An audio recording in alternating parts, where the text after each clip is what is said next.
To make a larger point, Katie, it's one thing for Elon Musk and the 47th president to ride roughshod over aspects of the U.S. government here in Washington and beyond.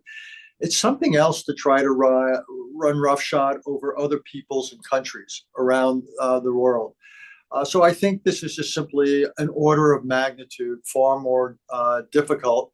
And I think also if the United States finds itself isolated, as it would, if it tries to go ahead with this, we're going to find ourselves without partners in the Arab world. And even the Saudis and others who don't like distancing from the United States would be forced to.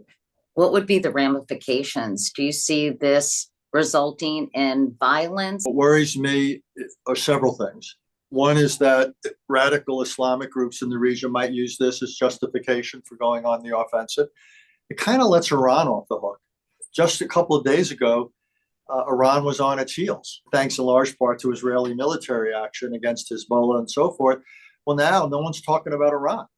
Everyone's talking about the United States and this proposal. I worry that in the West Bank, this will encourage further settler violence against property and against Palestinians, because what this does is sets the precedent of potential transfer. And for the settler movement and the Israeli right wing, the big prize is not Gaza. It's the West Bank, which is much holier, if you will, in their eyes. And then you have the obvious immediate violence potentially in Gaza. Again, it'd be one thing if this were, how would I put it, administrative or voluntary or consensual. Choose whatever word you want, but it's not going to be.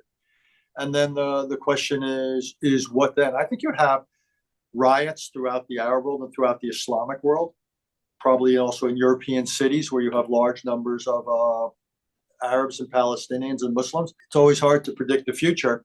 But I think if we were actually to go ahead and press this against resistance, I think it would be an error of the first magnitude. And what's so odd about this, Katie, here's a president who tends not to want foreign policy to be bigger than it needs to be. But how did we get from this, shall we say, radical notion, untraditional to say the least, to the president of the United States going on about it not once, but several times, including in a formal meeting with the Israeli prime minister? My hunch is what we don't have is a rigorous policy development process where people say, hey, you got to think about this history and this consequence, this cost, this risk.